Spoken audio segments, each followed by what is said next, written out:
Okay, August the 2nd. Today's lesson, if you've got a book, we're on page 113, session 13. This is the next to last session of this quarterly. Romans 14, verses 1 through 12 are the verses for the lesson. The title of the lesson today is called Accepting. And it says the believer should accept and encourage other believers to facilitate unity. So again, this lesson today is going to be Paul talking to the Christians about how we should treat fellow Christians. And we'll just look through the verses and go we'll talk about that. So we'll start in Romans 14, verses 1 through 12. You can follow along with me on the screen, or if you've got a Bible, if you want to read along. It says, him that is weak in the faith receive ye, but not to doubtful disputations. We'll translate all this in a minute. It says, for one believeth that he may eat all things, another who is weak eateth herbs. Let not him that eateth despise him that eateth not, and let not him which eateth not judge him that eateth, for God hath received him. Who art thou that judgest another man's servant? To his own master he standeth or falleth. Yea, he shall be holden up, for God is able to make him stand. One man esteemeth another above another. One man esteemeth one day above another, another esteemeth every day alike. Let every man be fully persuaded in his own mind. He that regardeth the day regardeth it unto the Lord, and he that regardeth not the day, to the Lord he doth not regard it. He that eateth, eateth to the Lord, for he giveth God thanks, and he that eateth not, to the Lord he eateth not, and giveth God thanks. For none of us liveth to himself, and no man dieth to himself. For whether we live unto the Lord, and whether we die unto the Lord. Whether we live, therefore, or die, we are the Lord's. For to this end Christ both died and rose and revived, that he might be Lord both of the dead and the living. But why dost thou judge thy brother? Or why dost thou set at naught thy brother? For we shall all stand before the judgment seat of Christ. For it is written, As I live, saith the Lord, every knee shall bow to me, and every tongue shall confess to God. So then every one of us shall give account of himself to God. There are the verses. And it's a lot of talking about eating and not eating here at the beginning of this, and I'll hopefully explain that to you. I'll put this in CSB since that's the study guide, and also it's a little bit more plain English. And then we'll kind of walk through these verses. And then the significant part was there at the end about, at the end of the day, we're all God's, and we will stand before Jesus to give an account of ourselves. Okay. So again, this is to Christians. This is not about how we treat non-believers, how we should treat each other. All right. So on the study guide on page 114, and understand the context. It says that Paul in chapter 14, he's returning to the theme of relationships between believers, as I just said. Paul called on the Roman Christians to demonstrate unity within the church body. Instead of judging others, Christians should protect one another. So that's an important thing that we should think about. Hopefully we surround ourselves with Christians. We fellowship with Christians. We want to be with Christians. That being said, you're going to have friends, particularly, when you're in school. When you're on a sports team, when you're in a club, whatever it is that you do, it's very likely that you will be surrounded by or among non-Christians. You may have friends, good friends, that are not Christians. I would say I did growing up. Now, I professed to be a Christian when I was growing up too. You have to be careful. You can't not have friends that aren't Christians. That makes sense. You will have friends that are not Christians. Be careful in what you allow to influence you. You hopefully will try to be the influence on them. And if it comes to the point to where they're going to do something that you know is wrong, you need to be able to say, I'm not going to be able to do that. Okay. So again, this is back to Christians, and it says instead of judging others, Christians should protect one another. So to the best that you can, protect each other as Christians. It says Christians have a responsibility to encourage others, even if it means putting their own desires on the back burner. And that's very difficult to do, to put yourself below the top, because we all want to look out for ourselves. That's human nature. But it says this honors God and points the watching world toward Christ. So there's kind of the introduction. Now, as we look at these verses, the study guide breaks it down. Verses 1 through 4 is the first part, and it says, stop judging. Okay, so on page 115 of the study guide, under verses 1 through 3, it says, in the Sermon on the Mount, which was in Matthew, Jesus challenged his listeners to avoid judging others. He was teaching against the religious hypocrisy that was common in that day. Paul, it says, applied Jesus' teaching to the life of the church by encouraging the Romans to accept anyone who is weak in faith. So, to look again at that in verse 14 in King James, it says, him that is weak in the faith receive ye, but not to doubtful disputations. And so, when it says Paul's encouraging the Roman Christians to accept anyone who is weak in faith, it says another way is to say welcome or receive the weak into fellowship.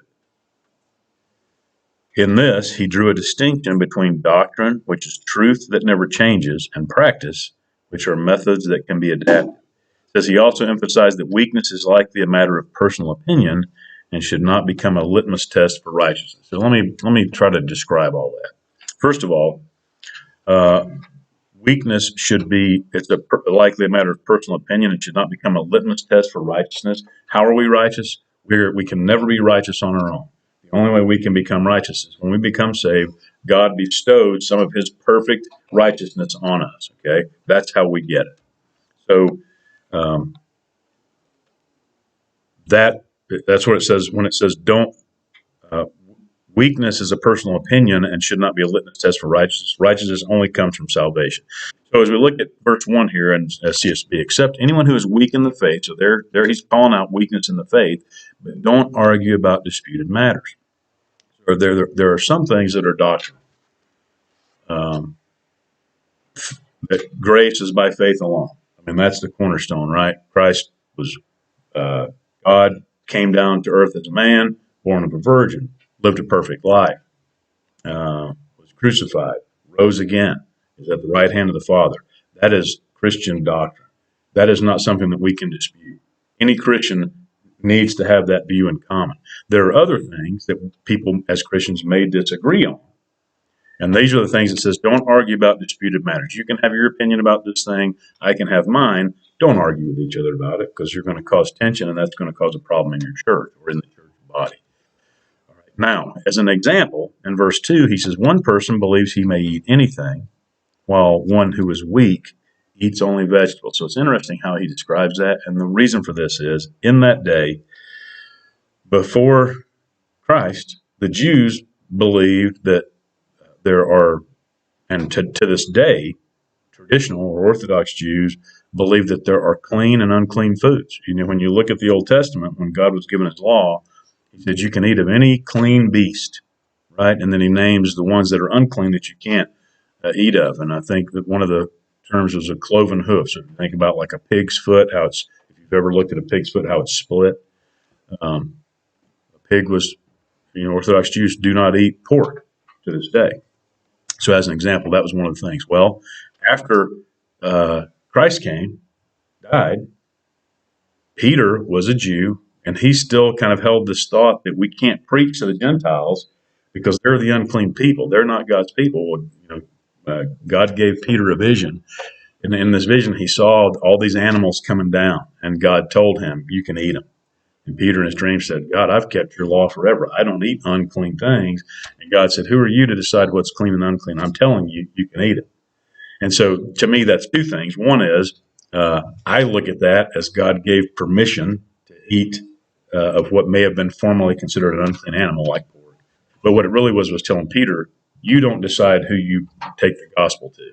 I decide. And I'm saying you can take it to the Gentiles as well. Okay. But because of that, there were restrictions on what they could eat. Once Jews were saved, they still were kind of nervous because those old habits. If you've been raised a devout Jew your whole life, and you've been taught never, never, never eat pork, as an example. But now this preacher comes along and he says, okay, through grace you can be saved. Do you believe? You accept Christ? And they did. Okay, you're a new person. now those old rules, some of the old restrictions, they don't apply anymore. Well, it's hard to kind of convince yourself, can I really? So specifically, he said here in verse 3, in verse 2, one person believes he may eat anything. So if I was a Greek, a non-Jew, and I'm saved, I never had a prohibition on what I can eat, right? So I can eat whatever I want. The Jew may or may not want to do that. So it says one person believes he may eat anything in verse 2, while one who is weak eats only vegetables. And I guess what Paul is describing there when he says weak, he says, let me look at what in a study guide, it says Christians from a Gentile background who had embraced their spiritual liberty and were able to eat anything with a clear conscience. But weak believers, likely those from a Jewish heritage, struggled with their new freedom because they still worried about only consuming food the law considered unclean. They would eat only vegetables. So that's what he said. The weak only eats vegetables because someone is a little bit unsure. So in Paul's mind, and I don't know if he's saying it in a mean or a bad way, that they're weak. Maybe it's just because they're new in their faith, but because they're so worried about offending God that they just say, okay, I'm not going to eat anything except vegetables. I'm not going to eat any meat because I don't want to risk offending God. So that's kind of why I called them weak. But what he's saying is, in verse 3, one who eats, so the person who eats meat or eats whatever they want, must not look down on one who does not eat. So this is one of those things, Jasmine, you're that person who only is going to eat vegetables because you're worried that you don't want to offend someone. I'm a meat eater. I'm going to eat meat. We both believe in Jesus Christ. We both are saved, right? So that part we agree on. Paul said in verse 3, I, as the meat eater, I can't look at you and say you're wrong or have a dispute with you over that, because that's not important in a Christian perspective. Okay. So that's what he said in verse 3. One who eats must not look down on one who does not eat. And also, you, as the one who does not eat, must not look at me and judge me and say, well, you're going to be in trouble because you're just throwing the rules to the wind. Okay? Not important. And it's in verse 3 at the end. Why? Because God has accepted them. We're both Christians. All right. Now, in verse 4, he says, who are you to judge another's household servant? And so the reference here is, if you think about it, if I've got, back in that day, there were servants. So I've got my servants. You all have your family with your servants. Whatever my servant does at my house, do they need to worry about pleasing you in your house? Absolutely not. Who are they accountable to? To me. Your servants are accountable to you. That's who they need to worry about pleasing. Whatever your rules are, whatever you say they need to do, that's what they need to do. Because if they make a mistake, you are going to be the one that hold them accountable. Okay? So it's a practical example in verse 4. Who are you to judge another household servant before his own Lord? So his own master is going to decide. Before his own Lord, he stands or falls. And he will stand because the Lord is able to make him stand. So if my servant is pleasing me, it doesn't matter what you think about the job they're doing. I'm happy with them. We're all good. Same thing in your house. All right. Now,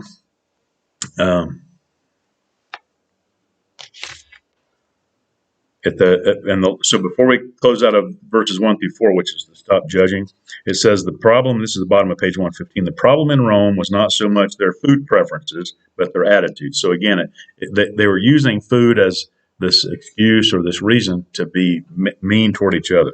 The problem is not their food preferences, but their attitudes. The weaker Christians, again, which remember was primarily those Jews who were unsure about what to do, sometimes felt superior. That's a little bit contradictory. The weaker ones felt superior, but it says they sometimes felt superior and would judge those who ate anything.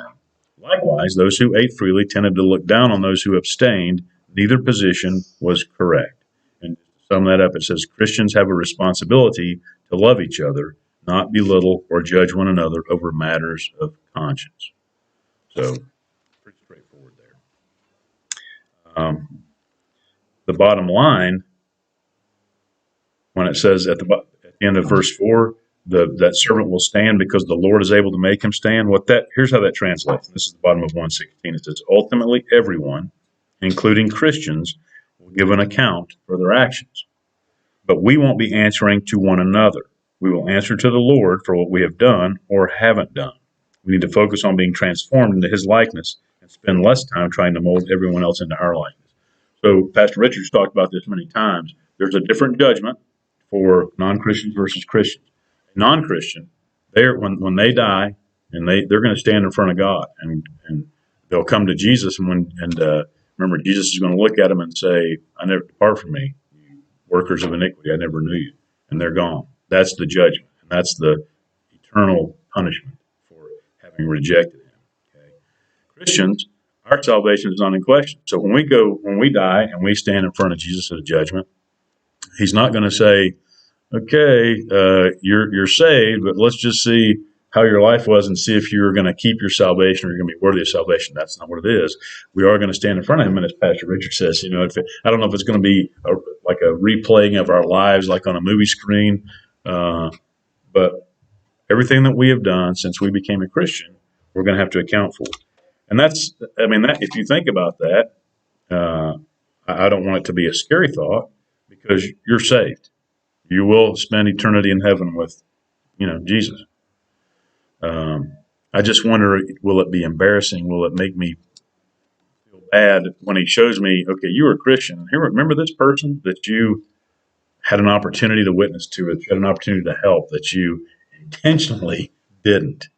Those might go, And again, at the end of this, your good deeds are going to be recognized, your good works. The ones that you failed will be recognized for your good ones. You're going to be given crowns. You're going to be given some reward. The bad ones, I'm not sure what the consequence will be for that.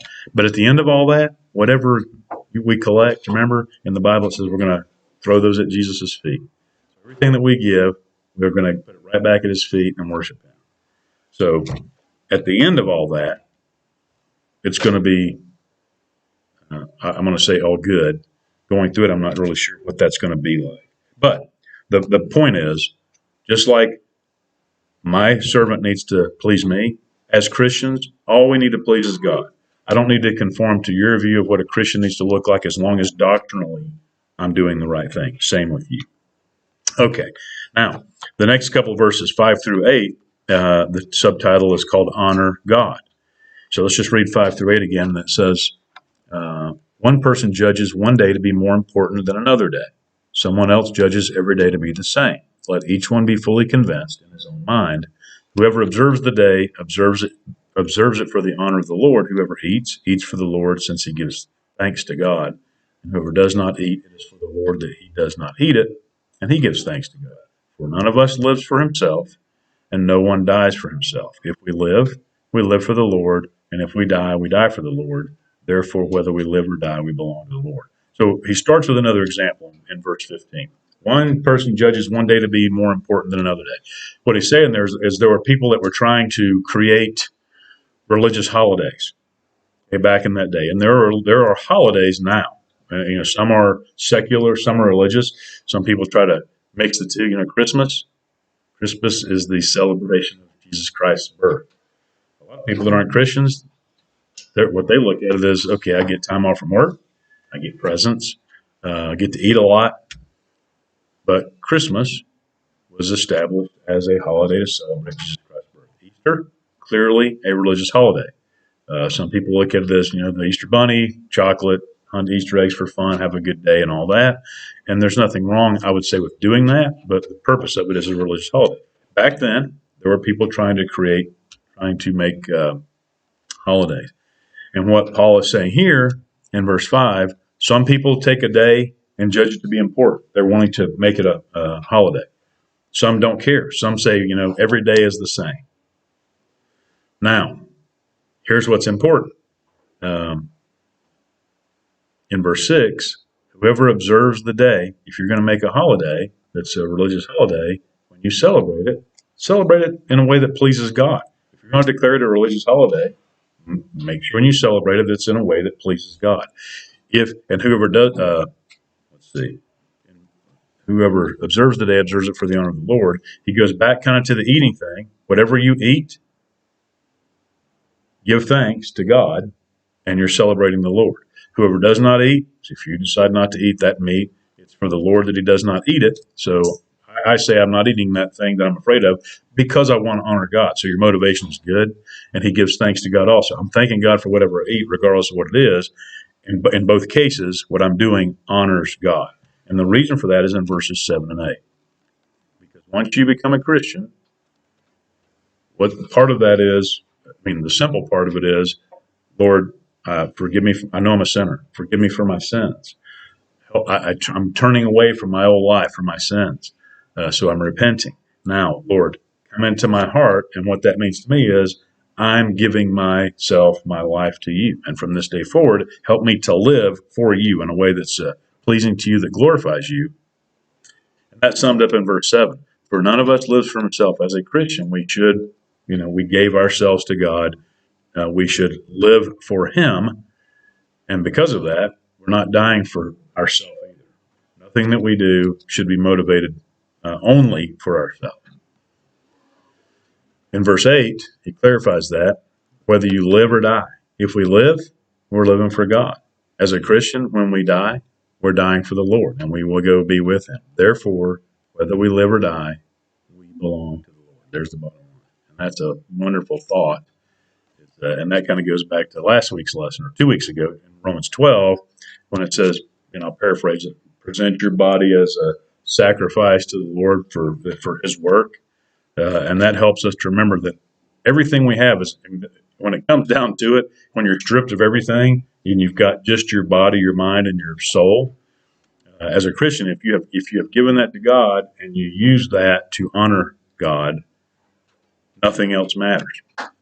That's the way we should want to live. Of course, we all stray. So we recognize that, we ask forgiveness for that and turn back toward God. But whether we live or die, we belong to the Lord. Questions on any of that? That looks pretty straightforward as well. In the study guide on page 118, here's how they say it. No one who has accepted Jesus Christ as Savior and claims to be a child of God lives for himself, and no one dies for himself. Once we surrender our lives to Him, we give up control. And that's kind of a scary thought, because Cheryl and I were talking about this on the way to church this morning. Human nature, and both of us are. It's right here, Brad. Thank you. Oh, sorry, Brad. Thank you. Human nature is to want to be in control of whatever it is that we're in control of, or we want to be in control of. The money, how we spend the money, what we eat, where we go, what we do, what we watch on TV, whatever it is. But as a Christian, once we surrender our lives to Him, we give up control. Our salvation means we died to our old lives of sin and were raised with Christ. Every believer now lives and dies for the Lord. To put it another way, we belong to the Lord. And then it says Christ's death demands that we live to honor God. As a Christian, it demands that we live to honor God. And again, that's hard to do sometimes. One way to do that in practical terms is to recognize the sincere efforts of others who are also striving to please God. Jesus talked about this a lot when you think about beams and motes. Before I criticize someone else, before I point out the mote, the speck of dust in their eyes, kind of the example it gives, before I say, hey, I'm going to pick this little thing because you're a pretty good person, but let me show you what you're doing wrong. Look at the beam in my own eye. So look at myself first. So it says Christ's death for Christians demands that we live to honor Him. One day to do that in practical terms is to recognize the sincere efforts of others who are also striving to please God, albeit in different ways. We can enjoy freedom to serve God as He leads us, but we also must allow others the same privilege. Our rights do not extend so far as to trample the convictions of others. And that's the bottom line of this message again, too. As Christians, I want to live my best life for God. I want you to do the same thing. I don't have the right to criticize the way you're living for God, as long as you're reconciled to Him yourself. Okay, the next set of verses, 9 through 12, the last ones, it's subtitled Remove Obstacles. As we read that,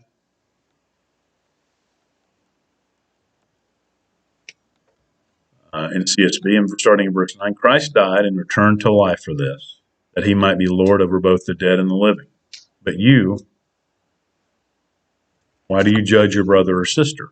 Or you, why do you despise your brother or sister? For we will all stand before the judgment seat of God, for it is written, as I live, says the Lord, every knee will bow to me and every tongue will give praise to God. So then each of us will give an account of himself to God. If you notice, in the King James, in verse 11, that bold section, it was not really separated or highlighted in King James. Let me just confirm that. Verse 11. For it is written, as I live, saith the Lord, every knee shall bow to me and every tongue shall confess to God. So let me go back to CSB and we'll talk about why that is. We've mentioned this before. But, I'll come back to that. So 9 through 12. Remove obstacles. It says in the study guide, I'm on page 119, whether the Roman Christians were weak or strong, in quotes it says, they all shared one thing in common. They claimed Jesus as their Lord and Savior. What they shared, so the thing they have in common, was infinitely more significant than any differences that might separate them. And Paul is reminding them again at the end of this section that one day, each of us as Christians will stand before the judgment seat of God. This will not be a judgment of salvation, but of works, an evaluation of how we use the life that God has given us. To drive home his point, here's where it talks about verse 11. So again, it says, for it is written, as I live, says the Lord, every knee will bow to me, and every tongue will give praise to God. To drive home his point, Paul did, as he did many times, he rooted his argument in the Old Testament, quoting Isaiah 45:23. So that's why this is separated in the CSB. Quoting Isaiah 45:23, he reminded his readers that God said, every knee will bow before him eventually.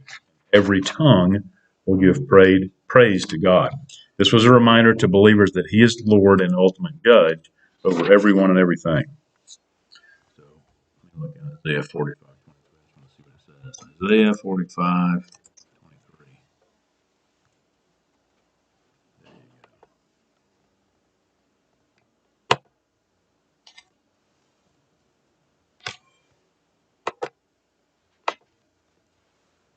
We've heard this, and this is in the Bible more than once, but there's a song, every knee shall bow, every tongue confess that Jesus Christ is Lord. So in Isaiah, there was no Jesus. This is Old Testament. But Isaiah says, I have sworn myself, the word has gone out of my mouth in righteousness and shall not return, that unto me every knee shall bow, every tongue shall swear. So that's God. That was God himself saying that through the prophet Isaiah. And that's what Paul, as a former Pharisee, was quoting. All right.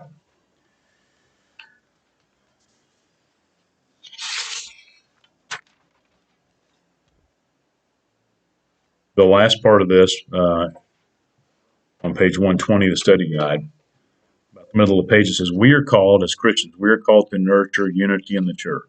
Now, there's lots of ways that there can be disunity or disharmony or hard feelings in a church. When people disagree about things, it can cause problems. Again, this is not to talk about how people conduct their business in the church. That's not what Paul is saying here. This is again, all goes back to, as Christians, we may disagree about little things that aren't worth fighting over, about how we eat or what days we celebrate or things like that. But it says we are called to nurture unity in the church, not to create division in the church. While we should stand for the unchangeable doctrines of the faith, those conversations should be rooted in love and truth, not judgment or contempt. So when we do have a disagreement with someone, whatever it is, we should approach that with love as we point that out, if that's what we're going to do, so that we don't, again, not appear hypocritical. Verse 12, to close this out, it says, so then, this is King James again, so then every one of us shall give account of himself to God. We've talked about this. When it says the idea behind the phrase, this is a little bit of history to kind of give you perspective. It says the idea behind the phrase give an account is a financial term. And as you start making money and have to manage your money, you'll become more familiar with this. But this says in the first century, so the time of this writing, uh, stewards, what we might call asset managers. And if you get to a point to where you have enough money, or you would rather have someone manage your money for you, I'm not. To me, I'm not great with money because my brain just goes a million directions at once. Cheryl's pretty good at it. There are professional people who you can give your money to and say, okay, you take care of this, invest it in the things that you think are going to make money for me or whatever. Hopefully, there's lots of horror stories about people who have chosen poorly, musicians or sports figures with a lot of money that are young and maybe a little bit immature because they're just young, and they trust somebody with their money, and they find out years later that that person squandered their money, stole their money, and now they have nothing. I mean, there's lots and lots of stories of that. So, one, be careful when you do that. Find a reputable person. But those in the first century, those people would be called stewards, that asset manager. And what their job was, just like it would be today, they're responsible for overseeing their employer's property. And so, if you think there's a parable Jesus said that there was a I can't remember if he was a vineyard owner, but he was some kind of a owner of something, and he was going away. So he picked three people, and he says, "Okay, I'm going to give you, Micah. I'm going to give you this one coin, this $1, or whatever it is, this 1 acre of land, as an example. Haley, I'm going to give you 5 acres of land, or 5 coins. Jasmine, you're going to get 10. I'm going to give you 10 coins or 10 acres of land. Okay, take care of it, right?" And so I go away for whatever, a month, a year, and I come back and I come to Jasmine. I say, "Hey, Jasmine, remember that $10 I gave you? Uh, what did you do with it?" And she goes, "Let me show you what I did with it. I took that $10 and I invested it in whatever, Microsoft, whatever. And now that $10 is $100. And here you go." And I go, "Wow, that's awesome. Thank you for what you did. Haley, remember the $5 I gave you? What did you do with it?" And you say, "Well, I took that $5 and I invested it in Apple, and it came back and now it's $50. Here you go." And I go, "Wow, thanks. I appreciate that." And I go, "Hey, Mike, remember that buck I gave you? What'd you do with it?" And Micah says, "Well, I know you, and I know that if people do the wrong thing, you punish them pretty hard. And so I didn't want to lose your money. So I took that dollar and I went out in my backyard and I put it in a jar and I buried it. So I would make sure that I wanted to make sure I didn't lose it because I knew you were going to be mad at me. If you came back and I lost it, you'd probably have me beat. So here's the dollar. I didn't lose it." Well, in that parable, uh, the owner of the land or whatever it was angry. And he said, "I tell you what, let me take what I gave you and I'm going to give some to you and I'm going to give some to you. I couldn't trust you with it." And he used that as a parable to say, what I give you, you should multiply it. Your work should multiply it, right? So that's that.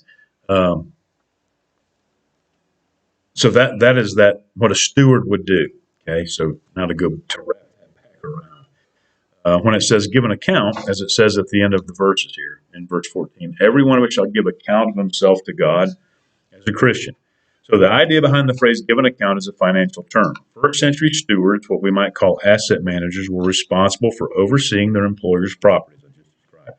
Their job was to handle those resources for the benefit of the owner, not for your benefit, but for the benefit of the owner. So as a Christian, what I'm given to take care of for God, I'm handling it not for my glory, not for my benefit, but for the glory of God, for his kingdom on earth, and to hopefully gather more people by being an example or presenting the gospel. That people see that, come to me maybe to ask questions. Holy Spirit does the work in their life. They accept Christ, and now there's one more saint added to God's kingdom. Okay, so those financial stewards' job was to handle those resources for the benefit of the owner.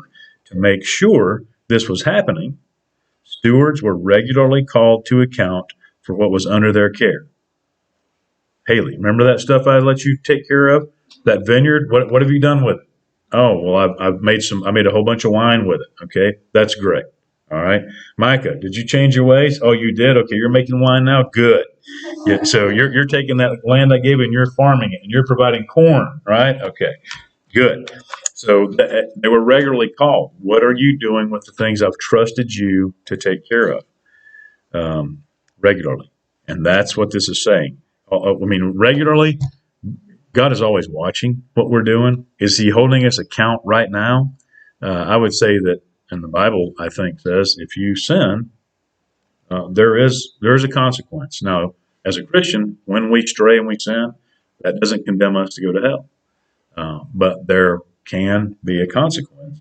Hopefully, we turn and ask forgiveness for that. Even asking forgiveness, there still may be a consequence. But at the end, when we stand in front of Jesus, it says each of us will be called before God to give an account of ourselves. No one will be exempt. And this is again is talking to Christians. We will each answer to God for our actions and decisions. The Lord will serve as our judge. Because of this, we should be managing our own lives for His glory. Let us also be supporting and encouraging other believers in their desire to live for His glory. So I look at that as I think a good analogy of it is a marriage.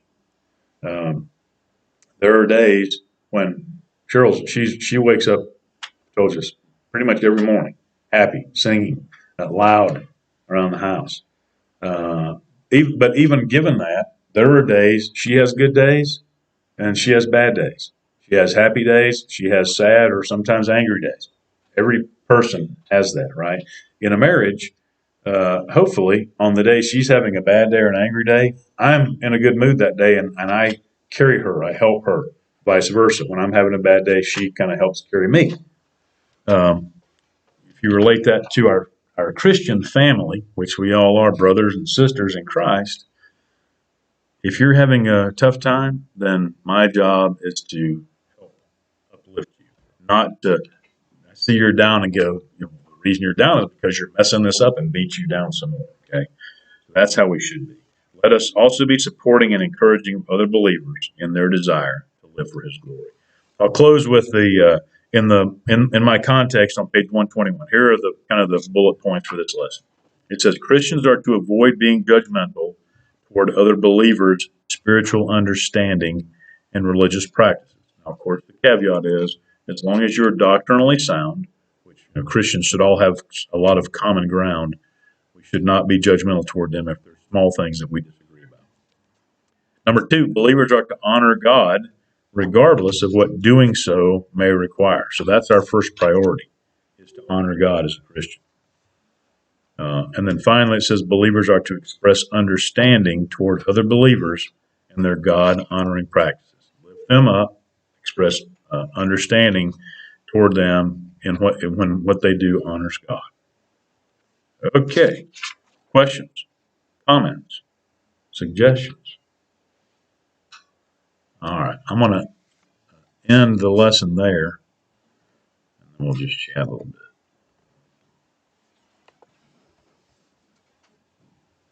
Glad you're all here.